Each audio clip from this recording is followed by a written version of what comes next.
नमस्कार. सखी सह्याद्रीच्या आजच्या भागात मी रश्मी आंबेडकर आपल्या सगळ्यांचं मनापासून स्वागत करते. आज 6 डिसेंबर भारतरत्न डॉक्टर बाबासाहेब आंबेडकर यांचा 60वा महापरिनिर्वाण दिन आणि त्याच अनुषंगाने आजच्या सखी सह्याद्रीमध्ये आज आपण बोलणार आहोत.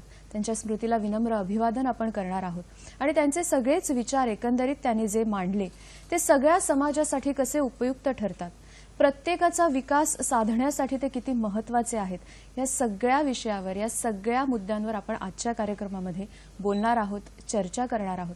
डॉक्टर बाबासाहेब आंबेडकरांच्या व्यक्तिमत्वाचे पैलू सुद्धा आपल्या समोर त्या अनुषंगाने उलगडणार आहेत.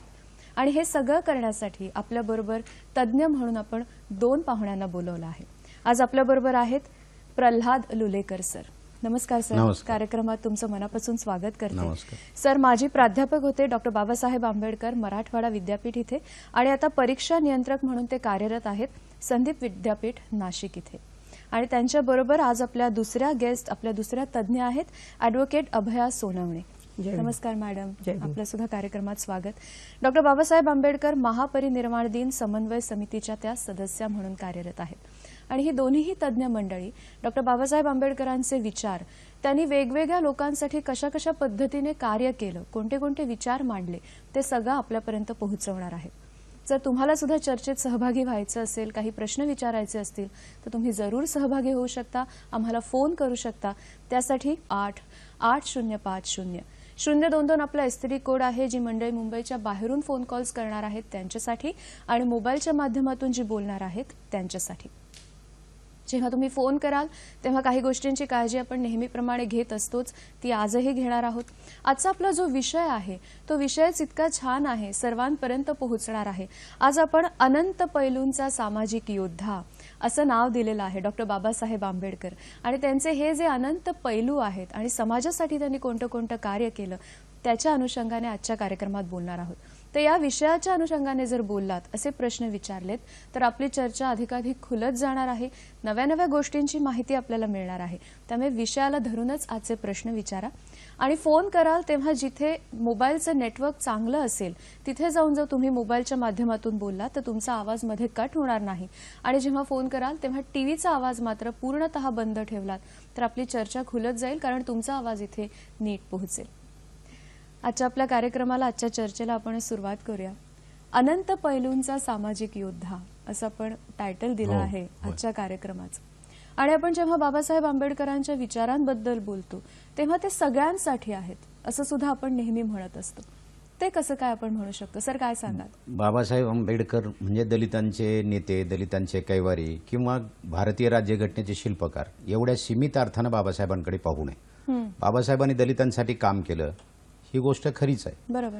घटनेचंही काम केलं ही गोष्ट खरी आहे, पण त्यासोबतच शेती, शेतकरी, कामगार, स्त्रिया, ओबीसी, भटके, आदिवासी आणि अशा अनेक परिवर्तनाच्या चळवळीच्यासाठी बाबासाहेब आंबेडकरांनी सातत्याने विचार दिला आणि चळवळीही केली. म्हणजे समाजातल्या प्रत्येक घटकासाठी आणि विषयासाठी त्यांनी काम केलेलं असं आपण म्हणू शकतो. म्हणून बाबासाहेब आंबेडकरांचे इतके पैलू आहेत की त्या सगळ्या पैलूंना आपण स्पर्श सुद्धा करू शकणार नाहीत, सगळं आयुष्य घालवावं लागेल. म्हणून बाबासाहेबांनी खूप मोठ्या प्रमाणात काम केलेलं आहे. एक बाबासाहेब आंबेडकरांचं सातत्याचं काम तर समोर आहे सगळ्यांचं, पण भारतीय राज्यघटनेवरती ते समितीवरती ते निवडून आले आणि सदस्य म्हणून त्यांनी जे पहिलं भाषण केलं त्या पहिल्याच भाषणात ते असं म्हणाले होते की इथं बसलेले सर्व सदस्य हे कुठल्या तरी गटाचं प्रतिनिधित्व करतायत, भाषेचं, वंशाचं, जातीचं, धर्माचं, पण आपण त्याच्या पलीकडे जाऊया. मीही एका युद्धस्थ गटाचा नेता आहे, पण मी हे विसरायला तयार आहे. आपण सगळ्यांनी एकत्रित काम केलं आणि एकात्म भारताचं स्वप्न जर आपण रंगवायचं ठरवलं तर त्यासाठीची एक घटना आपण देशाला देऊया. अशी एक घटना देऊ की ज्याच्यातून एक चांगला भारत उभा राहील, एकात्म भारत उभा राहील. आणि सगळ्यांनी जात, वंश, पंथ, संप्रदाय याच्या बाहेर येऊन काम केलं तर भारताला कुणीही एकात्म होण्यापासून प्रतिबंधित करू शकणार नाही.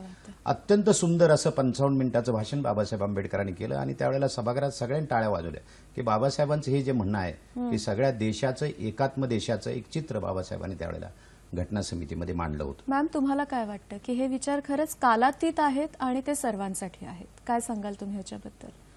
डॉक्टर बाबासाहेब आंबेडकरांनी ज्यावेळेस अस्पृश्यांसाठी ज्यावेळेस काम चालू केलं होतं त्याच वेळेस महिलांसाठी देखील त्यांनी काम चालू केलं होतं. म्हणजे अस्पृश्यांसाठी पण आणि समस्त भारतीय स्त्रियांसाठी, मग ती कुठल्याही जाती धर्माची, समस्त भारतीय स्त्रियांचा त्याच्यामध्ये त्यांनी विचार केलेला आहे, साकल्याने विचार केलेला आहे.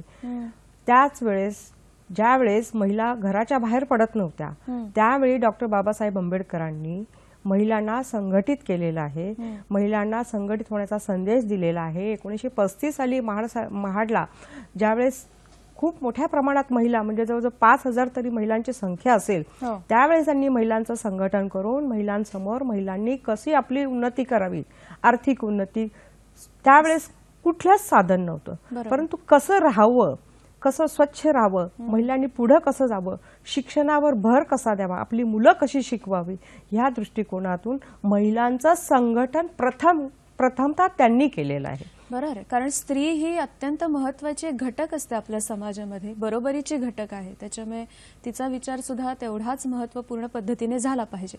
या सगळ्याबद्दल नागपूरला बाबासाहेब आंबेडकरांचा 50वा वाढदिवस साजरा केला.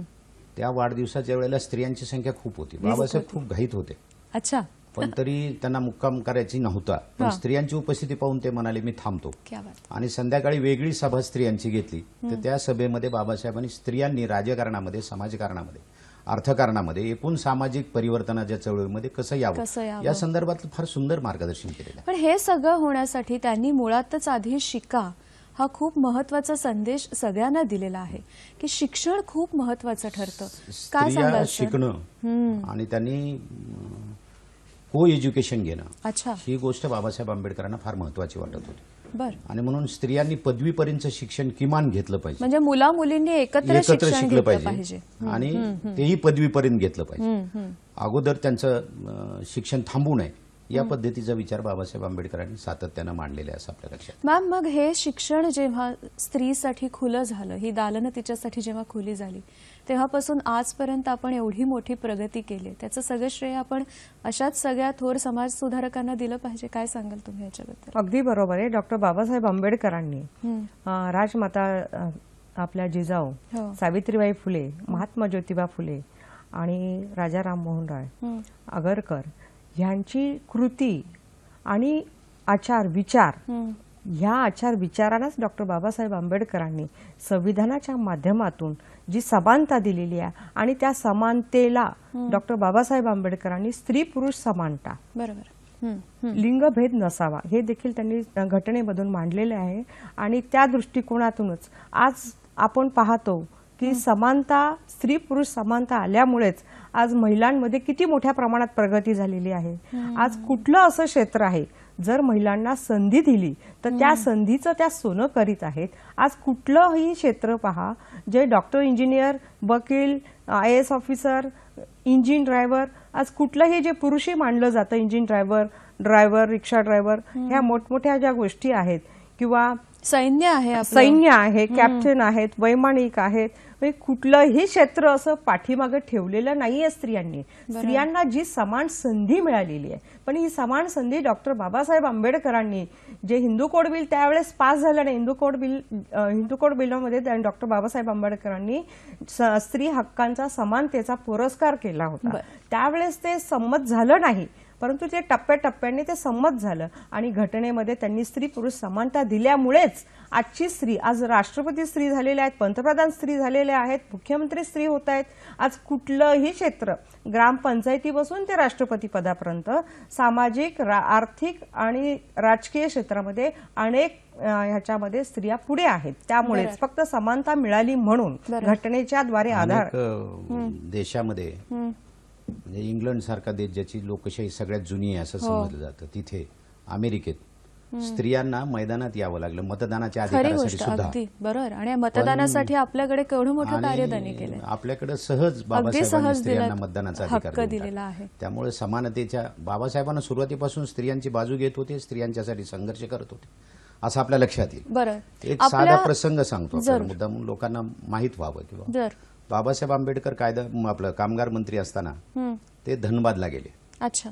धनबादच्या कोळशाच्या खाणीवर त्यांनी भेट दिली. बाबासाहेबांनी कामगार मंत्री असताना चहाच्या मळ्यात गेले, कुठं कुठं संघटित असंघटित क्षेत्रात जिथं काम करत असतील तिथे गेले. वर्ध्याला तर भंग्यांसाठी सफाई कामगारांसाठी 15-20 कामगारांसाठी गेले त्यांच्या पगारवाढीचा मुद्दा होता. पण धनबादची भेट ही स्त्रियांच्या दृष्टीने महत्वाची होती. बाबासाहेब आंबेडकर गेले आणि तिथं पाहत होते मंत्री म्हणून. तेव्हा तिथलं प्रशासन त्यांना काम दाखवत होते की आम्ही काय केलंय, आम्ही काय केलंय, सगळ्या व्यवस्थित टापटीप होतं सगळं. बाबासाहेबांना माहित होते की हे मी येतोय म्हणून. एक प्रौढ बाई समोरून जात होती. बाबासाहेबांनी त्या बाईला विचारलं की तुम्हाला मिळणारा पगार किती मिळतो, आणि पुढे बाबासाहेब म्हणाले की पुरुषा इतका मिळतो का. तेव्हा ती बाई म्हणाली की नाही ना, पुरुषाला जास्तच असतो. तेवढ्यात एक तरुण 25-26 वर्षाची तरुणी बाजूने जात होती. त्यावेळेला बाबासाहेब आंबेडकरांनी तिला बोलवलं आणि विचारलं, तू कोळशाच्या खाणीतून वर आलीस का. ती बाई म्हणाली हो. तू गरोदर दिसतेस. तेव्हा ती म्हणाली हो मी गरोदर आहे. किती महिने झालेत. 7.5 महिने झालेत. तेव्हा बाबासाहेब आंबेडकर म्हणाले 7.5 महिन्याच्या बाईला तुम्ही आत पाठवता, मलाही जायचं. आणि बाबासाहेब स्वतः कोळशाच्या खाणीत गेले 400 फूट सगळ्या प्रशासनाचा विरोध असताना, आणि वर आले त्यावेळेला त्यांनी प्रशासनाला विचारलं की मी जसं खाली जात होतो तसं मला ऑक्सिजन कमी मिळत होता, त्रास होतो. बरोबर, ऑक्सिजन कमी मिळत होता. आणि त्यावेळेस ते म्हणाले हे सगळ्यांचंच होतं. तेव्हा बाबासाहेब चिडले होते आणि ते म्हणाले ती बाई जेव्हा आत गेली तेव्हा तिच्या आतल्या बाळाला ऑक्सिजन कसा मिळत असेल. तो जर कमी मिळाला आणि त्या बाळावर उद्या परिणाम झाला, ते अपंग जन्माला आलं किंवा मेलं तर त्याला जबाबदार कोण. आणि तिथेच बाबासाहेब आंबेडकरांनी ऑर्डर केल्या आणि पुढे त्याचा वटहुकूम काढला. सर, त्या वटहुकुमाबद्दल आपण थोडंसं नंतर बोलूया, कारण आपण कामगार मंत्री म्हणून असताना त्यांनी कशा कशा पद्धतीने सगळ्यांचा विचार केला. Yes, exactly. त्यांचं लक्ष किती अगदी खरं आणि सूक्ष्मपणे ते लक्ष देत होते याचं बरोबर. उदाहरण आहे. आपण त्याच्याबद्दल येऊयाच, बोलूयाच. पण शेतकरी हा सुद्धा आपल्या समाजाचा खूप महत्वाचा घटक आहे. कृषीप्रधान देश आहे आपला, त्याच्यामुळे शेतकरी हा महत्वाचा घटक असणारच. तर शेतकऱ्यांबद्दल सुद्धा डॉक्टर बाबासाहेब आंबेडकरांनी खूप महत्वाचा विचार केलेला आहे आणि सर्वांगीण विचार केलेला आहे.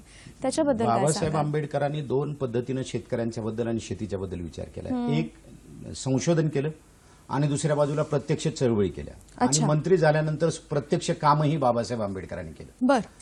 1919ला बाबासाहेब आंबेडकरांनी लहान शेतकऱ्यांच्या समस्या आणि उपाय हा संशोधनपर निबंध लिहिला. तो जागतिक पातळीवर गाजला. म्हणजे बाबासाहेब आंबेडकरांचं हे लेखन इतकं महत्वाचं आहे आणि ते जगातलं महत्वाचं संशोधन मानलं जातं. दुसरं, बाबासाहेब आंबेडकरांनी त्या संशोधनाच्या नंतर प्रत्यक्ष महसूल वाढवावा, टॅक्स वाढवावा यासाठी ब्रिटिशांनी एक कमिशन नेमलं होतं. त्याच्यासाठी बाबासाहेब साक्ष देऊ इच्छित होते, ती टाळली. पण केसरीमध्ये त्यावेळेला बाबासाहेबांनी महसूल किती असावा याच्यावरचा एक लेख लिहिला. त्याच्यानंतर बाबासाहेब आंबेडकरांनी खोतीच्या विरुद्धची आंदोलनं केली. या देशातला पहिला शेतकऱ्यांचा मोर्चा मुंबई विधिमंडळावरती बाबासाहेबांनी काढला. तो 1938 साली 25,000 शेतकरी गुजरात, महाराष्ट्र आणि कोकणातून आलेले होते. आणि हा 25,000चा मोर्चा मुंबईत निघाला. त्यावेळेला सगळे लोक पाहत होते. त्यांनी दिलेलं निवेदन अजूनही पूर्ण झालेलं नाही. त्यांनी ज्या मागण्या केल्या त्या तशाच आहेत. बाबासाहेब आंबेडकरांच्या नेतृत्वाखाली 7 वर्ष संप झाला शेतकऱ्यांचा. 25 गावातले लोक कुणीही शेतात गेले नाही. कोकणातल्या चरी इथं हा संप झाला. म्हणजे जगातला हा सगळ्यात प्रदीर्घ काळ चाललेला शेतकऱ्यांचा पहिला संप होता. बाबासाहेब आंबेडकरांनी चिपळूणला एका सभेमध्ये बोलताना सांगितलं होते की देशाचा पंतप्रधान, या देशाचा पीएम शेतकऱ्याचा मुलगा झाला पाहिजे. इथपासूनची स्वप्न बाबासाहेबांची होती. शेतीतले प्रश्न संपले तर आपल्या देशातले खूप प्रश्न संपतील असं त्यांना वाटत होतं. अजूनही वेगवेगळ्या वर्गासाठी त्यांनी हा विचार केलेला आहे. शेतकरी आहे, कामगार आहे. आपण त्याच्याबद्दल बोलूया. विषय काय आहे आपल्यापर्यंत पोहोचला आहेच आणि त्या अनुषंगाने डॉक्टर बाबासाहेब आंबेडकरांचे विचार हे सगळ्यांसाठी कसे होते त्याबद्दल आजची चर्चा आपली आहे.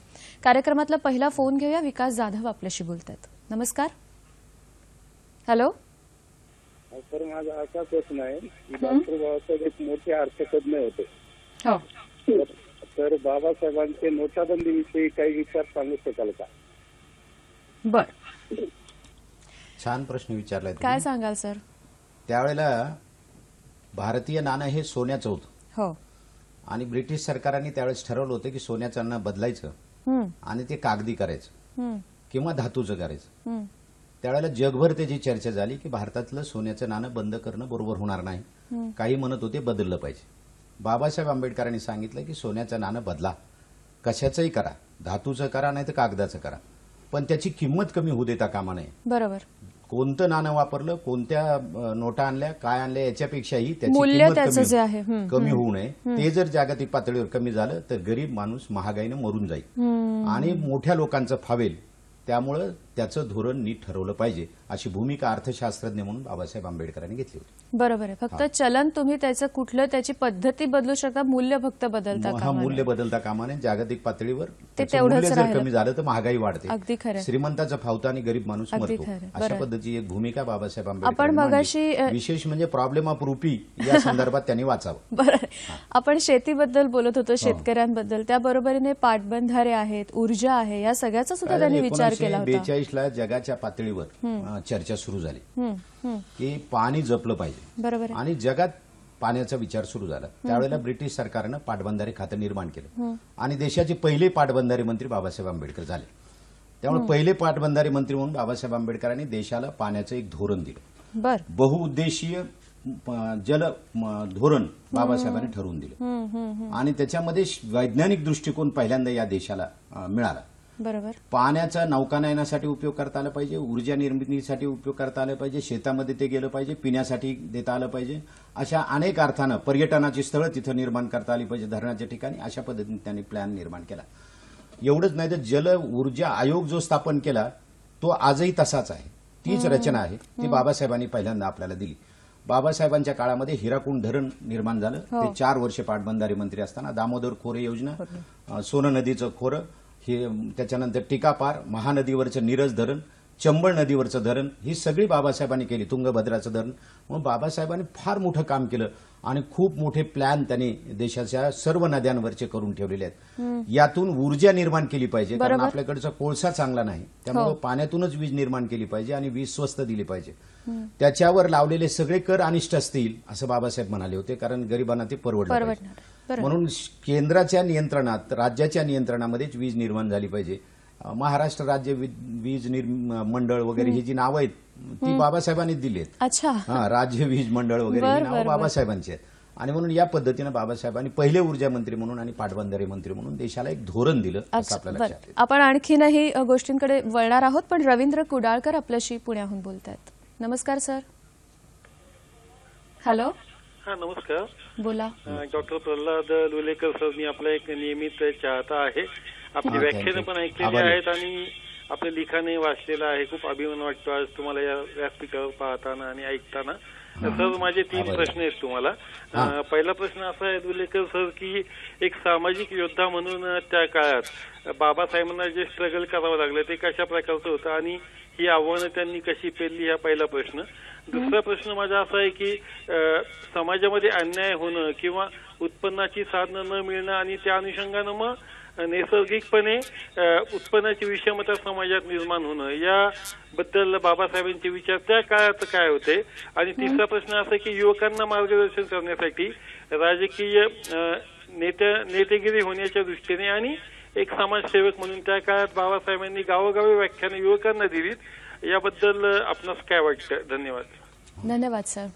काय सांगाल? सामाजिक त्यांचा सगळ्यात पहिला प्रश्न असा होता की सामाजिक योद्धा आपण त्यांना म्हणतो आहोत, पण त्यांना सुद्धा काही स्ट्रगल करावं लागलं का आणि ते त्यांनी कसं त्याला तोंड दिलं? ज्या वेळेला समाजामध्ये काम करत होते त्यावेळेला एक तर त्यांना दलितांचे नेते म्हणून लोकांनी पाहिलं. खरं तर ते संपूर्ण समाजाचं नेतृत्व करत होते. हो. आणि त्याच्यामुळे बाबासाहेबांकडे पाहण्याचा दृष्टिकोन जो होता तो बदलण्यासाठीच बाबासाहेबांना पहिला संघर्ष करावा लागला. आणि म्हणून घटना समितीमध्ये बाबासाहेबांनी जी भाषणे केली ती पाहिली की आपल्या लक्षात येते की त्यांनी किती संघर्ष केलाय. मग बाबासाहेब आंबेडकर जिथं जात होते तिथले विषय घेऊन आणि तिथले सामाजिक प्रश्न घेऊन बोलत होते. मराठवाड्यामध्ये गेले तर मराठवाड्यातल्या मागासलेपणाच्या बद्दल बाबासाहेब बोलत होते. म्हणजे संसदेत बोलताना सुद्धा I am worried about Marathwada असं ते म्हणाले होते. त्या प्रांताचे सगळे प्रश्न घेऊन बाबासाहेब बोलत होते. स्त्रियांचे, युवकांचे, सगळ्यांचेच प्रश्न घेऊन बाबासाहेब सातत्यानं संघर्ष करत आलेले असं आपल्या लक्षात येईल. बरोबर आहे. त्यांचा दुसरा प्रश्न त्याच्याकडे वळण्या अगोदर मगाचा जो आपला मुद्दा अर्धा राहिला होता, कामगार मंत्री असताना त्यांनी स्त्रियांसाठी जी धोरणं ठरवली होती किंवा त्यांना सवलती मिळायला पाहिजेत अशा पद्धतीचं जे त्यांनी ठरवलं होतं त्याच्याबद्दल मॅडम तुम्ही काय सांगाल? की हा प्रसंग झाला कोळसा खाणीचा, मग त्याच्यानंतर पुढे काय घडलं? डॉक्टर बाबासाहेब आंबेडकरांनी ज्यावेळेस ते कायदा मंत्री होते, मजूर मंत्री होते, त्यावेळेस त्यांनी सांगितलं की महिलांना खाणीपर्यंत आतमध्ये जे जाण्याचं होतं बाबासाहेब स्वतः गेले होते आणि त्यांनी ती परिस्थिती पाहिली होती. त्यावेळेस महिलांना तिथं प्रवेश म्हणजे तिथं काम करता कामा नये. तसेच रात्रीच्या वेळेला देखील महिलांनी काम करायचं नाही. त्याच्यानंतर ज्या स्त्रिया काम करतात तर तिथे असं वातावरण तयार झालं पाहिजे की तिथे त्यांच्या शिलाला किंवा नीतिमत्तेला कुठेही बाधा पोहोचली नाही पाहिजे. बरोबर आहे. त्या दृष्टिकोनातून त्यांनी कायदे केलेले आहेत. त्याच्यानंतर समान वेतन, सरांनी सांगितलं की समान वेतन, स्त्री पुरुषांना समान वेतन मिळालं पाहिजे. त्याच्यानंतर कामाच्या तासाचं नियमन, कितीही वेळ तुम्ही काम करून घेऊ शकत नाही. बरोबर आहे. पर्टिक्युलर त्या वेळेला 7-8 जे काही 8 तास ठरलेले असतील ते कामाच्या तासांचं नियोजन त्यांनी केलेलं होतं. म्हणजे ते ठरवलं होतं कायद्याद्वारे की या वेळेला त्यांना पोषक वातावरण, त्यांचा पगार त्यांच्या कामाच्या तासानुसार मिळाला पाहिजे. त्यांना प्रॉव्हिडंट फंड, पेन्शन, जर बेरोजगार महिला असतील तर बेरोजगार महिलांना रोजगार मिळवून देण्याच्या दृष्टिकोनातून त्यांना आर्थिक नियोजनामध्ये त्याची तरतूद केली होती. त्यांना लोन म्हणजे लोन, त्यांचं provident fund, ESI, labour act, म्हणजे लेबर ऍक्ट खाली ज्या ज्या गोष्टी मिळतात त्या सगळ्यांना समान मिळायला पाहिजेत आणि प्लस ती जेव्हा गरोदर असते तेव्हा तिला सवलत मिळाली पाहिजे. गरोदर असताना तर मी म्हणेन तरतूदच करायला लावली त्यावेळेस ती वट हुकूम मी म्हणालो वटहुकूम की बाळणपणाच्या अगोदर 10 आठवडे पगारी रजा मिळाली पगारी भर पगारी आणि बाळणपणाच्या नंतर देखील जबाबदारी त्या व्यवस्थापनाची. अच्छा. आणि बाळणपणाच्या नंतर 6 आठवडे पूर्ण पगारी रजा मिळेल आणि तेही घरी नेऊन दिलं पाहिजे. बाळणपणाच्या नंतर 6 आठवड्यांनी बाई जेव्हा जॉईन होईल, रुजू होईल कामावरती, त्यावेळेला त्या बाळाला सांभाळण्यासाठी वयस्क बाई असली पाहिजे. अच्छा. आणि त्यावेळेला पाळणाघराची कल्पना ज्याला नव्हती की आपण आजची आता एन्व्हायरमेंट म्हणतो, आताच्या काळात त्याला वर्किंग दिवसभरातून एन्व्हायरमेंट 6 ते 8 वेळा त्या बाईला मुलाला भेटता आलं पाहिजे. ही आणि हे तरतूद बाबासाहेबच करू शकतात. समस्त भारतीय स्त्रियांसाठी हे सर्व कायदे केलेले आहे. परंतु आजही थोडी शोकांतिका आहे की आजही डॉक्टर बाबासाहेब आंबेडकरांना फक्त दलितांचे पुढारी, आज आपण त्याच्यासाठीच आजचा ह्या कार्यक्रमाचं मोठी आयोजन शोकांतिका केलेलं आहे की भारतीय स्त्रियांसाठी, समस्त भारतीय स्त्रियांसाठी की जेव्हा त्यावेळेस कुणीच विचार केला नव्हता. म्हणजे विचार जरी असतील, काही समाज सुधारकांनी कामं केली, परंतु त्यांच्या घटनेद्वारे किंवा कायद्याने हे सर्व डॉक्टर बाबासाहेब आंबेडकरांनी महिलांना, समस्त भारतीय महिलांना हे मिळवून आपण दिलेलं एक आहे. फोन घेऊया सर. हा, आपण त्या प्रश्नांकडे वळूया, पण एक फोन घेऊया आधी. विकी आडमाने पुण्याहून बोलतायत आपल्याशी. नमस्कार विकी.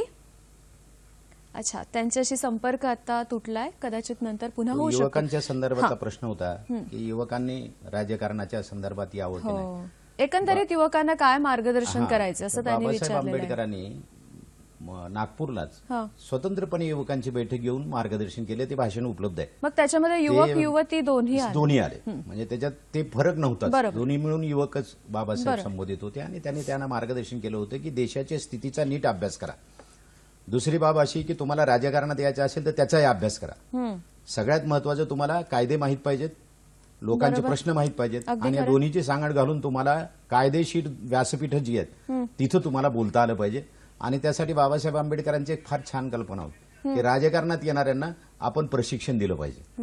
आणि ते प्रशिक्षण दिलं तरच ते तिकडे यावेत, नाही तर कुणी उठतो आणि राजकारणात येतो हे बाबासाहेबांना मान्य नव्हतं. म्हणून एक ट्रेनिंग स्कूल बाबासाहेबांनी स्थापन केलं होतं आणि 5 एकर जागा घेतली होती. पण बाबासाहेबांना पुढे वेळ मिळाला नाही आणि त्यामुळे ते प्रत्यक्षात येऊ शकलं. पण ही कल्पना खूप छान होती. खूपच छान. सर, धुळ्याहून एक फोन आहे. प्राध्यापक सतीश म्हस्के आपल्याशी बोलतात. मॅडम, बघूया काय म्हणतात. नमस्कार. नमस्कार. बोला सर. मी प्राध्यापक डॉक्टर सतीश म्हस्के बोलतो. बोला. माझा लोलेकर सरांना एक प्रश्न आहे. तसं लोलेकर सर माझे गुरुच आहेत. डॉक्टर बाबासाहेब आंबेडकरांच्या संदर्भामध्ये व्याख्यान देत असताना मी सरांबरोबर गेलेलो आहे. बरं. परंतु एक माझा सरांना प्रश्न आहे की डॉक्टर बाबासाहेब आंबेडकरांना त्यांच्या अनुयायांनी जातीत बांधून घेतले आहे किंवा जातीत बांधून ठेवले आहे असं म्हटलं जातं. हे कितपत योग्य आहे? सर, या प्रश्नाचं नक्की मार्गदर्शन करतील मॅडम, सुद्धा त्याच्यावर त्यांचे विचार नक्की मांडतील. ते तर आपल्याला या सगळ्या गोष्टी सांगता आहेतच, पण त्याबरोबरीने फोनच्या माध्यमातून आपल्याशी जोडले गेलेत प्राध्यापक हरी नरके सर. नमस्कार सर, कार्यक्रमामध्ये तुमचं स्वागत करते आजच्या. नमस्कार. माझा आवाज सर आपल्यापर्यंत नीट येतोय? जी येतोय. एकंदरीत आज आपण बोलतो आहोत की डॉक्टर बाबासाहेब आंबेडकरांचे विचार हे सर्वांसमोर पोहोचणं फार गरजेचं आहे, कारण ते आपल्या जगण्यासाठी खूप उपयुक्त ठरतात. आपल्या प्रगतीसाठी सुद्धा ते कायमच उपयोगी ठरणार आहेत. तर या सगळ्याबद्दल सर तुम्ही काय सांगाल? बाबासाहेब आंबेडकरांना सामान्यपणे सामाजिक न्यायाचं प्रतीक म्हणून आपण ओळखतो, परंतु खरं तर ते आधुनिक भारताची जडणघडण करणारे महान अशा प्रकारचे राष्ट्रीय नेते होते, आधुनिक भारताचे निर्माते होते. त्यांनी 1919 साली भारतामध्ये सर्व भारतीय नागरिकांना मतदानाचा अधिकार मिळाला पाहिजे अशी पहिल्यांदा मागणी केली साऊथ बरो कमिशन समोर. तेव्हा ते दलितांसाठी मतदानाचा अधिकार मागू शकले असते, पण त्यांनी सगळ्या भारतीयांसाठी मतदानाचा अधिकार मागितला. 18 साली त्यांनी जे पुस्तक लिहिलं त्याचा उल्लेख आता लुलेकर सरांनी केला. ते बरोबर आहे की शेतकऱ्यांच्या प्रश्नांचा भिडताना स्मॉल होल्डिंगमध्ये बाबासाहेबांनी शेतीवर फार मोठ्या प्रमाणात बोजा पडतोय आणि म्हणून शेतकऱ्यांनी आपल्या सगळ्या मुलांना शेतावर ठेवण्याऐवजी एका मुलाला किंवा एका मुलीला शेतात ठेवावं आणि बाकीच्यांना शिक्षण, त्याबरोबर कारखाने किंवा उद्योग, व्यापार, सर्व्हिस, सेवा क्षेत्र अशा वेगवेगळ्या क्षेत्रामध्ये पाठवावं. शेतीला सिंचनाची सोय 12 महिने मिळाली पाहिजे आणि शेतीमालाला बाजारभाव मिळाला पाहिजे. हे जर प्रश्न सुटले नाहीत तर शेतकऱ्यांना आत्महत्यांशिवाय पर्याय राहणार नाही, हे 1918 साली बाबासाहेबांनी सांगितलेलं आहे. मला असं वाटतं की 1930 साली जेव्हा त्यांनी स्टार्ट कमिटीमध्ये काम केलं त्या काळामध्ये इतर मागासवर्गीयांनाही संरक्षण मिळालं पाहिजे, घटनात्मक हक्क मिळाले पाहिजे पहिल्यांदा सांगणारे बाबासाहेब. त्यांनी कायदेमंत्रीपदाचा राजीनामा 1951 साली दिला, तो हिंदू कोडबिलासाठी दिला हे आपल्याला माहित आहे. ते बरोबर पण आहे, पण त्याचबरोबर इतर मागासवर्गीयांसाठी आयोग नेमण्याची जी घोषणा 340व्या कलमात केलेली होती त्याची पूर्तता केली पाहिजे आणि ओबीसींची जनगणना झाली पाहिजे अशा प्रकारची मागणी ते आपल्याला करताना दिसतात. हू वेर दी शूद्राज या 1946च्या पुस्तकामध्ये. एका गोष्टीचा मुद्दाम उल्लेख करतो. 1938 साली मुंबई विधिमंडळामध्ये त्यांनी पहिल्यांदा कुटुंब नियोजनाचं विधेयक आणलं आणि 1 किंवा 2 मुलं बस अशा प्रकारची त्या काळात क्रांतिकारक वाटणारी भूमिका घेतली. मला स्वतःला असं वाटतं की 42 ते 46 या काळामध्ये बाबासाहेब जेव्हा सार्वजनिक बांधकाम मंत्री, ऊर्जा मंत्री, पाटबंधारे मंत्री आणि विमान वाहतूक खात्याचे मंत्री होते, त्याचबरोबर ते कामगार मंत्री होते, त्या काळामध्ये त्यांनी बिजली, सडक, पाणी हा विकासाचा अजेंडा आहे ही जी भूमिका घेतली हीच भूमिका घेऊन आज भारतीय राजकारण पुढे जात आहे. आणि म्हणून मी स्वतः असं मानतो की बाबासाहेब हे खऱ्या अर्थानं आधुनिक भारताचे निर्माते आहेत. आधुनिक भारताची जडणघडण करण्यामध्ये त्यांचा सर्वाधिक मोठा वाटा आहे. नॅशनल हिरो आणि राष्ट्रीय निर्माता म्हणूनच त्यांच्याकडे आपण पाहिलं पाहिजे, ज्ञाननिर्माता म्हणून त्यांच्याकडे पाहिलं पाहिजे असं मी मानतो. बर, धन्यवाद सर. आणि खूप छान आणि अगदी थोडक्यात तुम्ही एकंदरीतच सगळ्या त्यांच्या विचारांचा आढावा घेतलात आणि आमच्या समोर तो मांडलात. तुमचे मनापासून आभार मानते या चर्चेमध्ये सहभागी झाल्याबद्दल. आता त्यांनी जाता जाता कुटुंब नियोजनाचा जो उल्लेख केलाय त्याच्यावर सर तुम्ही थोडं बोला आणि मग आपला जो मगाचा प्रश्न विचारला होता त्याच्यावर मॅडम बोलतील. काय सांगाल? बाबासाहेब आंबेडकरांना हे माहित होतं अर्थशास्त्रज्ञ म्हणून की लोकसंख्या जशी वाढत जाईल त्याचा बोजा एकूणच अर्थव्यवस्थेवर पडेल आणि मग ते आपल्याला सहन होणार नाही. बरोबर. म्हणून बाबासाहेब आंबेडकर सातत्यानं लोकसंख्या नियंत्रणात राहिली पाहिजे आणि त्यासाठी कुटुंब नियोजन केलं पाहिजे याचा आग्रह धरत होते. आमदार असताना बाबासाहेब आंबेडकर मुंबई कौन्सिलमध्ये आमदार होते आणि त्यांच्या पक्षाचे 13 आमदार निवडून आलेले होते, त्यात बाबासाहेब होते. बाबासाहेबांनी प्रश्न विचारला विधिमंडळातच की कुटुंब नियोजनाची साधनं बाहेरून मागून सामान्य लोकांना पोहोचवली पाहिजेत. लोकांना अशिक्षित समजू नका, अशिक्षित लोक सुद्धा त्याचा नीट वापर करू शकतील आणि त्यामुळे लोकसंख्या नियंत्रणात येऊ शकेल. आणि हे केलं नाही तर मग मात्र अवघड होईल. म्हणून कुटुंब नियोजनाचा प्रचार ते सातत्यानं करत होते. सार्वजनिक सभांमध्ये सुद्धा बाबासाहेब आंबेडकर कुटुंब नियोजनावर बोलत होते. त्या काळामध्ये कुटुंब नियोजनावर बोलणारे एक फार कमी लोक होते. त्याच्यामुळं रघुनाथराव कर्वे सारखा एखादा माणूस आणि त्यांचा खटला कोर्टामध्ये बाबासाहेबांनी लढवला आणि त्यांना कुटुंब नियोजनाच्या प्रचाराच्या बद्दल शिक्षा होते हे बाबासाहेबांना सहन झालं नाही. म्हणून बाबासाहेबांनी एकंदरीतच देशाचे प्रश्न कोणते असू शकतात हे बाबासाहेबांच्या समोर असायचं. आधी बारकाईने केला होता हे आपल्याला लक्षात येतं. मगाचा जो म्हस्के सरांचा प्रश्न त्यांनी विचारला होता की अनुयायांचं त्यांच्याबद्दलचं जे मत आहे त्याच्यामुळे ते थोडेसे बांधले गेलेत का, तर काय सांगाल तुम्ही त्याच्याबद्दल? खूप महत्वाचा प्रश्न आहे हा आजच्या चर्चेसाठी. डॉक्टर बाबासाहेब आंबेडकरांनी जे काम केलेलं आहे ते समस्त भारतीय लोकांसाठी केलेलं आहे. त्यांनी फक्त दलितांसाठीच काम केलेलं नाही. आता दलितांचं अस्तित्वच डॉक्टर बाबासाहेब आंबेडकरांमुळे आहे तर ते तर मांडणारच, पण इतर लोकांपर्यंत अजून डॉक्टर बाबासाहेब आंबेडकर गेलेले नाहीयेत. परंतु आता इतर लोक देखील, आता सरांनी सांगितलं, हरी नरके सरांनी सांगितलेलं आहे की डॉक्टर बाबासाहेब आंबेडकरांचं म्हणजे कार्य सांगितलेलं आहे. आज ओबीसी समाज, समस्त महिला संघटना, महिला देखील आज जसं जसं डॉक्टर बाबासाहेब आंबेडकर वाचू लागलेले आहेत तसं डॉक्टर बाबासाहेब आंबेडकरांना इतरही लोक मानतायत. अनुयायांनी बांधलं असं या मताशी मी सहमत नाहीये, कारण आता मी स्वतः अनुयायी, माझं इथे बसणं देखील, मी इथं बोलते देखील डॉक्टर बाबासाहेब आंबेडकरांमुळेच मी आज इथे बसलेली आहे. आज मी वकील आहे, मी प्रॅक्टिस करते. आज महिलांना जेवढ्या महिला आहेत त्यांना घटनेद्वारे जी समता मिळालेली आहे, घटनेने जे अधिकार दिलेले आहेत, त्या घटनेच्या अधिकारामुळे ह्या समस्त स्त्रिया आज पुढे गेलेल्या आहेत. बरोबर आहे. आणि असं म्हणता येणार नाही की डॉक्टर बाबासाहेब आंबेडकरांनी म्हणजे अनुयायांनी त्यांना बांधून ठेवलेलं आहे. ते सर्वांचे आहेत, समस्त भारतीय लोकांचे आहेत. अगदी खरं आहे. सर, आता मॅडमने जो उल्लेख केला की त्यांचं साहित्य, त्यांनी लिहिलेलं हे सगळं लोकांपर्यंत पोहोचायला हवं. त्यांचं साहित्य सुद्धा खूप महत्वाची भूमिका बजावतं त्यांचे सगळे विचार समाजापर्यंत पोहोचवण्यासाठी. काय सांगाल त्याच्याबद्दल? 1915-16च्या नंतर ते 1960 पर्यंत जे जे भारतामधले प्रश्न आहेत त्या सगळ्या प्रश्नांच्या बद्दल बाबासाहेब आंबेडकर लिहितात. बरोबर. आणि अगोदरचे जे 1000 वर्षातले प्रश्न होते त्याच्याबद्दलही बाबासाहेब लिहितात. म्हणजे आपल्या इथल्या स्त्रियांच्या अवनतीची कारणं बाबासाहेब संशोधन करून मांडतात, शेतीचे प्रश्न संशोधन करून मांडतात, हिंदू मुस्लिमांच्या प्रश्नावर बाबासाहेब मत व्यक्त करतात, ओबीसीच्या प्रश्नांवरती लिहितात, अस्पृश्यांचं मूळ कारण बाबासाहेब शोधून काढतात, इथल्या अर्थव्यवस्थेबद्दल बाबासाहेब लिहितात. आणि म्हणून बाबासाहेब आंबेडकरांचं लेखन ही इतकी मूलगामी बाब आहे की त्या काळातल्या सगळ्या प्रश्नांवर बाबासाहेबांनी लिहिलेलं आहे.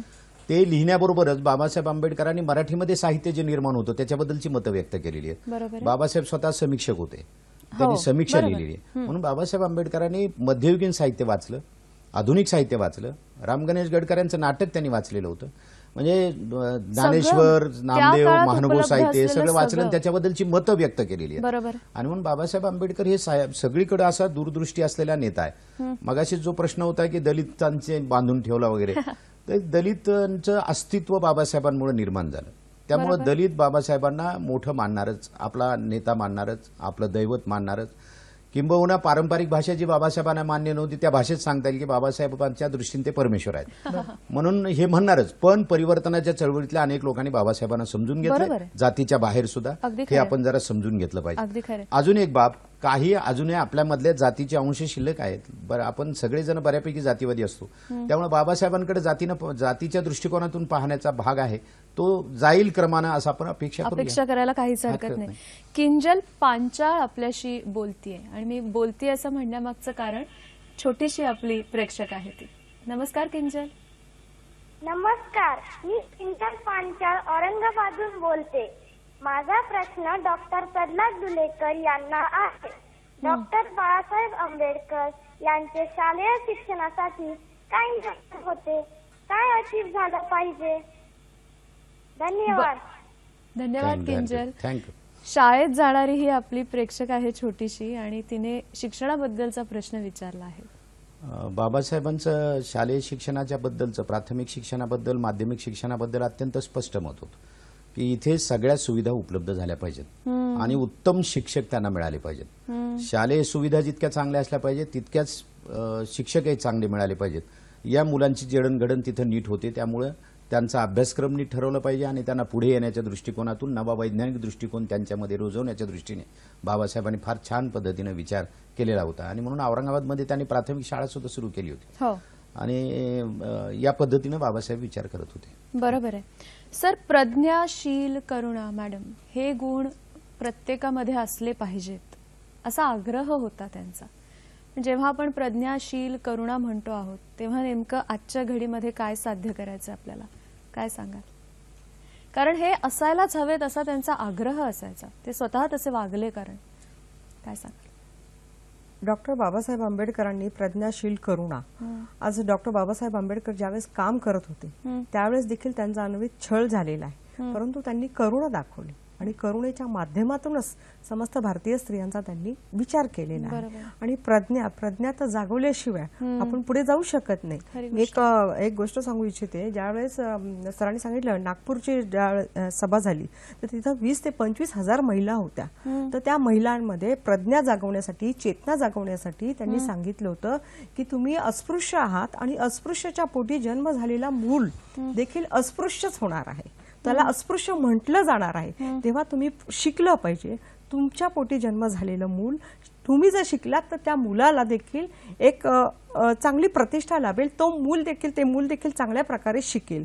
असं प्रज्ञेच्या विषयी, शिक्षणाविषयी आणि करुणा असल्याशिवाय म्हणजे आपण कुठेतरी श्रद्धा ठेवली पाहिजे, परंतु अंधश्रद्धा ठेवली नाही अगदी पाहिजे. खरं. डॉक्टर बाबासाहेब आंबेडकर हे भगवान गौतम बुद्धांच्या मार्गाने चालणारे बरोबर आहे. हे होते. बरं, महान आपण आणखीन बोलणार आहोत की मानवी हक्क सांभाळताना स्त्रियांचा झालेला विचार या सगळ्याबद्दल बोलूया. पण एक फोन आहे, किशोर नगरकर आपल्याशी बोलतायत वरळीहून. नमस्कार सर. हा नमस्कार. बोला. गौतम बुद्धाच्या शिकवणीमधला एक प्रमुख आणि एक मोठा विचार मी म्हणेन, एक मोठा विचार असा होता की सर्व दुःखाचं मूळ जे आहे ते इच्छेमध्ये असतं. तुम्ही इच्छा काढून टाकलीत की दुःखाचा पण नाश होतो. आता हाच विचार नेमकेपणाने भगवद्गीतेत पण येतो आणि भगवद्गीतेमध्ये हिंदू धर्म असा कुठेही उल्लेख येत नाही बिलकुल. तर एकंदरीत सर्व बाबतीमध्ये गौतम बुद्धाच्या बाबतीमध्ये, त्यांच्या गौतम बुद्धाच्या शिकवणी बाबतीमध्ये बाबासाहेबांचे काय विचार होते, बाबासाहेबांची काय शिकवणूक होती या बाबतीमध्ये. आभारी आहे. आपले तज्ज्ञ याच्याबद्दल नक्की आपल्याला सांगतील की त्यांचे विचार काय होते. आज आपण डॉक्टर बाबासाहेब आंबेडकर यांचे विचार समाजातल्या प्रत्येक घटकासाठी कसे आहेत याबद्दल बोलतो आहोत. आणि आपल्याला जो प्रश्न आला होता, किशोर नगरकर यांनी जो विचारला होता की बुद्धांचे विचार हे कशा पद्धतीने त्यांनी अंगीकारले आणि कशा पद्धतीने त्यांनी त्यांच्या स्वतःच्या आयुष्याची वाटचाल केली, काय सांगाल सर? बाबा तथागत गौतम बुद्धांनी समग्र माणसाचा, बहुजनांचा विचार केला. जन्मापासून ते मृत्यूपर्यंत माणसानं चांगलं जगावं, फार पाप पुण्याचा, स्वर्गाचा वगैरे विचार करू नये म्हणून भौतिक विचार देणारा तथागत गौतम बुद्धाचा विचार बाबासाहेबांनी स्वीकारला. तो विज्ञाननिष्ठ विचार होता. बरोबर. आणि त्याच विचाराच्या अनुषंगानं बाबासाहेबांनी सातत्यानं लिहिलं, सातत्यानं वाचन केलं आणि समाजाला त्याच पद्धतीनं मार्गदर्शन केलं. भारतीय राज्यघटना लिहित असताना याच विचाराचा 2-2.5 हजार वर्षाचा इतिहास बाबासाहेबांच्या समोर होता. म्हणून घटनेमध्ये अनेक गोष्टी त्या अनुषंगानं आलेल्या आहेत. अगोदर जे तुम्ही म्हणालात की प्रज्ञाशील, करुणा वगैरे, ते सुद्धा तथागतांकडून आलेले आहे आणि त्याच अनुषंगानं बाबासाहेबांनी आपले विचार मांडलेत. करुणा असेल तरच निर्मिती होते आणि नवा समाज निर्माण करता येतो. ज्ञाननिर्मिती आणि समाज निर्मिती ही त्याच्यावर आधारलेली असते असं आपल्याला म्हणता येऊ शकतं. अगदी खरे. कोल्हापूरहून एक फोन आहे, आपल्याशी दशरथ थोरात बोलतायत. नमस्कार दशरथजी. नमस्कार, बोला. नमस्कार मॅडम. बोला. मॅडम मी हे बोलतो, या कार्यक्रमामध्ये प्रश्न विचारू इच्छितो. विचारा सर. प्रत्येक 10 वर्षांनी चलन बदलले पाहिजे असे बाबासाहेबांचे मत होते. तर बाबासाहेबांनी कशासाठी असं मत असावं की प्रत्येक 10 वर्षांनी चलन बदललं पाहिजे म्हणून बाबासाहेबांना काय वाटावं? बर, धन्यवाद सर तुमच्या प्रश्नाबद्दल. सर काय सांगाल? चलन बदललं पाहिजे हे बाबासाहेबांनी सांगितलं आणि त्या अनुषंगानं प्रॉब्लेम ऑफ रुपी जर आपण वाचलं तर आपल्या लक्षात येईल की चलन कोणतं बदलावं, काय बदलावं या संदर्भातली सगळी चर्चा बाबासाहेबांनी त्या ग्रंथामध्ये केलेली आहे. काळा पैसा निर्माण होतो, श्रीमंत लोकांचं फावतं, गरीब माणसांच्या फायद्यासाठी अनेक गोष्टी सरकारने केल्या पाहिजेत म्हणून चलन बदलण्याच्या संदर्भातली एक भूमिका बाबासाहेबांनी मांडलेली आहे. आणि मग ती 10 वर्षांनी बदलायचे की 20 वर्षांनी ते आपण त्या पद्धतीने ठरवलं पाहिजे. मानवी हक्क किंवा मानवी मूल्य याचा विचार करताना सुद्धा त्यांनी स्त्रियांचा खूप महत्वाने विचार केलेला आहे किंवा प्रामुख्याने विचार केलाय. काय सांगाल याच्याबद्दल मॅडम? मानवी मूल्य डॉक्टर बाबासाहेब आंबेडकरांनी, मी एक सांगू इच्छिते, संयुक्त राष्ट्र संघामध्ये ज्यावेळेस मानवी हक्काचा विषयी 1948 साली म्हणजे सनद तयार झाली आणि त्याविषयी चर्चा चालू होती, परंतु त्यामध्ये स्त्रियांचा कुठेही उल्लेख नव्हता. मानवी मूल्यांच्या बाबतीत बोललं म्हणजे तिथं सनद होती परंतु त्यामध्ये स्त्रियांचा कुठेही विचार केला नव्हता 1948 साली संयुक्त राष्ट्रामध्ये. परंतु हेच भारतामध्ये संसदेसमोर डॉक्टर बाबासाहेब आंबेडकरांनी महिलांच्या हक्कांचा जाहीरनामा हिंदू कोड बिलाच्या रूपाने मांडला होता. आणि त्याच्यानंतर त्यावेळेस ते जरी संमत झालं नाही, त्यावेळेस भरपूर विरोध झाला. त्यावेळेस महिलांसाठी अनेक कायदे केले होते, त्याच्यामध्ये द्विभार्या प्रतिबंधक कायदा होता की जो आज आपण कायद्याने एखाद्या म्हणजे स्त्रीवर नंतर बोलूया आपण. परंतु मी एवढंच सांगेल की मानवी मूल्यांचा विचार तिथे स्त्रीच्या बाबतीत कुठेही संयुक्त राष्ट्रामध्ये केला गेला नाही. परंतु 1948 साली डॉक्टर बाबासाहेब आंबेडकरांनी संसदेसमोर ठेवला होता हिंदू कोड बिल. त्याच्यानंतर 1975 साली संयुक्त राष्ट्रामध्ये आंतरराष्ट्रीय महिला दिन वगैरे आणि त्या दृष्टिकोनातून म्हणजे आंतरराष्ट्रीय महिला दिन आणि महिलांच्या दृष्टिकोनातून 1975 साली हा विचार केला गेला. आणि आणि हा आपल्याकडे जगासमोर मात्र तो- डॉक्टर बाबासाहेब आंबेडकरांनी 1948 साली बरोबर आहे. हा महिलांच्या हक्कासाठी लढा दिला. जगासमोर एक आदर्श निर्माण करून दिला की महिलांना समानता मिळाली पाहिजे. बरोबर आहे. आणि ह्या समानता मिळण्यासाठी, महिलांच्या प्रश्नांसाठी, महिलांच्या हक्कांसाठी जागृत असणारे डॉक्टर बाबासाहेब आंबेडकर जगाच्या किती पुढे होते खरी गोष्ट आहे. की 1975 कुठे आणि 1948 मध्ये भारतामध्ये भारतीय समस्त स्त्रियांसाठी जे कायद्यासाठी डॉक्टर बाबासाहेब आंबेडकरांनी राजीनामा दिला, त्याच्यानंतर 1975 मध्ये स्त्रियांच्या हक्कांबाबत जगामध्ये विचार केला गेला. सर आता स्त्रियांच्या मॅडम बाबतीत ज्योतिराव फुले बाबासाहेब आंबेडकर यांचा एक साधा मुद्दा होता. हो समानता वगैरे तर आलीच, ते तर महत्वाचं आहेच, हक्क पण त्यांचं म्हणणं होतं की स्त्रीला माणूस म्हणून, पुरुष इतकंच माणूस म्हणून तिचं अस्तित्व निर्माण झालं पाहिजे आणि ती सगळ्याच्या बरोबरीनं वावरली पाहिजे. बरोबर आहे. म्हणून तिच्याकडे माणूस म्हणून पहा, स्त्री म्हणून नाही. आता यांनी सांगितलं की असे वेगवेगळे लढे त्यांनी दिले किंवा ते लढले, तर ह्या बरोबरीने भारतामध्ये जे वेगवेगळे लढे होत होते, मग हैदराबाद संग्राम असेल किंवा, तर त्याच्यामध्ये सुद्धा त्यांची भूमिका खूप महत्वाची होती. हैदराबाद मुक्ती संग्रामाच्या वेळेला दलितांना जबरदस्तीनं मुसलमान करून मुस्लिमांची संख्या जास्त करायची असा निजामांचा डाव होता. अच्छा. बाबासाहेबांनी इतकं मोठं परिपत्र काढलं आणि सांगितलं की निजाम हा आपल्या भूमीचा शत्रू आहे बरोबर. आणि आपल्या भूमीवर तुमचं प्रेम असेल तर माझा आदेश असा आहे की तुम्ही दलितांनी निजामाच्या विरोधात लढलं पाहिजे. म्हणून प्रचंड मोठ्या लढ्यामध्ये दलितांचा सहभाग होता. हैदराबादचा कायदेशीर प्रश्न निर्माण झाला होता. निजामाचं म्हणणं होतं की माझा ब्रिटिशाबरोबर करार झालाय, मला भारत सरकार नाही विचारू शकत. बाबासाहेबांनी आंतरराष्ट्रीय कायद्याचा संदर्भ देऊन मांडणी केली की तो करार संपुष्टात आलेला आहे, आता तुम्हाला भारतात यावं लागेल. बरोबर आहे. पोलीस ऍक्शन असं नाव बाबासाहेब आंबेडकरांमुळे दिलं. त्यांना लष्कर पाठवायचं होतं, निजाम ऐकत नव्हता. बाबासाहेब म्हणाले लष्कर पाठवू नका, निजाम युनोमध्ये जाईल.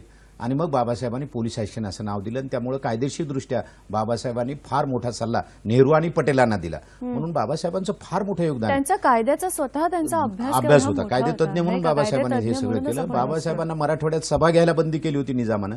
बाबासाहेबांनी 3 सभा मराठवाड्याच्या बॉर्डरवर घेतल्या.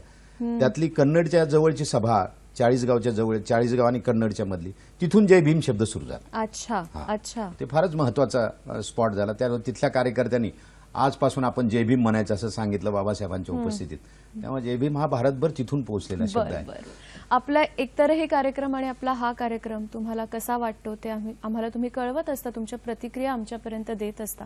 तर आजचा कार्यक्रम कसा वाटतो आहे तुम्हाला आणि इतरही कसे वाटतंय ते सुद्धा आमच्यापर्यंत जरूर पोहोचवू शकता. त्याच्यासाठी 2 माध्यमं आपल्याकडे आहेत. तुम्ही फेसबुक पेजला व्हिजिट करू शकता आमच्या, किंवा ईमेल आम्हाला पाठवू शकता. www.facebook/sakhisayhadri.dd इथे जाऊन तुम्ही व्हिजिट करा आणि तुमची प्रतिक्रिया सांगा. आणि sakhisayhadri@gmail.com आपला मेल आयडी आहे. इथे तुम्ही तुमची मतं आमच्यापर्यंत पोहोचवू शकता मेल पाठवून.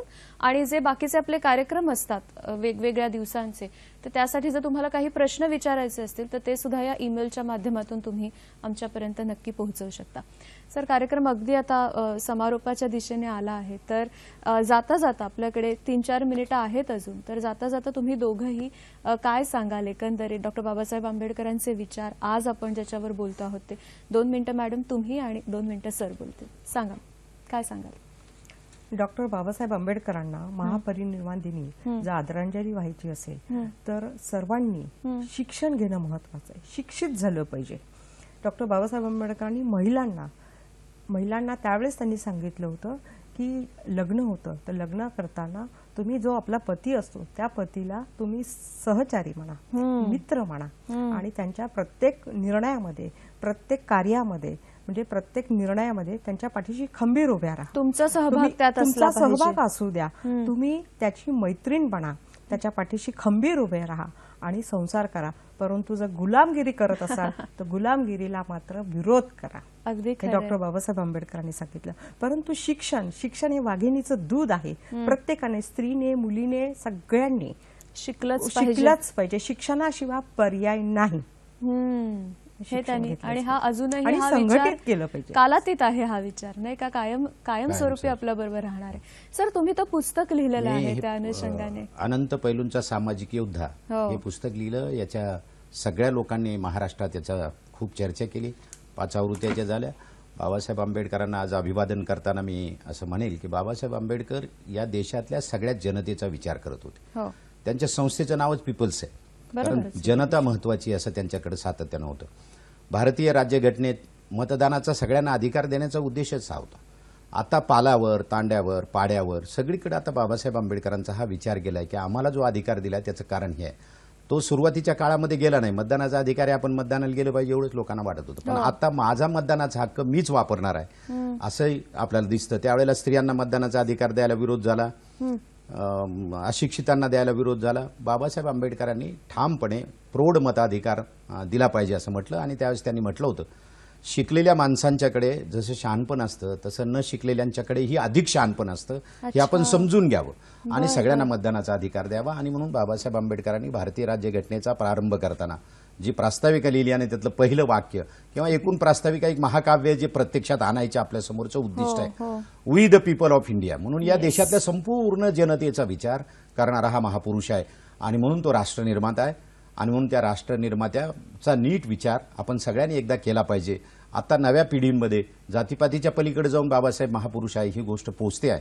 आणि ही गोष्टच उद्या कदाचित बाबासाहेब आंबेडकर, ज्योतिराव फुले, सावित्रीबाई या सगळ्यांच्या विचारामुळे एक नवीन आम्ही भारतीय लोक ही संकल्पना लोकांपर्यंत पोहोचेल जी बाबासाहेबांनी तुम्हाला आम्हाला दिलेली आहे हे आपण समजून घेतलं. हीच एकात्मता आपण म्हणू शकतो का? हो, हीच एकात्मता आहे. कारण बाबासाहेब आंबेडकरांनी जे वाक्य मी सुरुवातीला सांगितलं होतं की सगळे जर एक झाले, जात पात वंश संप्रदाय याच्या पलीकडे जाऊन, तर भारताला एकात्म होण्यापासून कोणीही प्रतिबंधित करू शकणार नाही. ते बाबासाहेबांचं जसाल तसं वाक्य, प्रतिबंधित करू शकणार नाही. सर, ह्याच वाक्यावर, कारण हेच आत्ताच्या जी चर्चा आपण केली त्याचं सार आहे असं आपण म्हणू शकतो. आणि ह्याच नोटवर, ह्याच वाक्यावर आजच्या कार्यक्रमामध्ये आपण इथेच थांबतो आहोत. कसा वाटला कार्यक्रम आमच्यापर्यंत जरूर कळवा. तुम्ही दोघंही इथं आलात आणि इतकं छान बोललात, सगळ्याच्या पलीकडे जाऊन बाबासाहेब आमच्यापर्यंत उलगडलेत. तुमचे मनापासून आभार मानते आणि आपल्या प्रेक्षकांचे सुद्धा आभार मानते. खूप छान प्रश्न विचारलेत. नवीन विषयासह नव्या कार्यक्रमात भेट होईलच. आज इथेच थांबतोय. नमस्कार.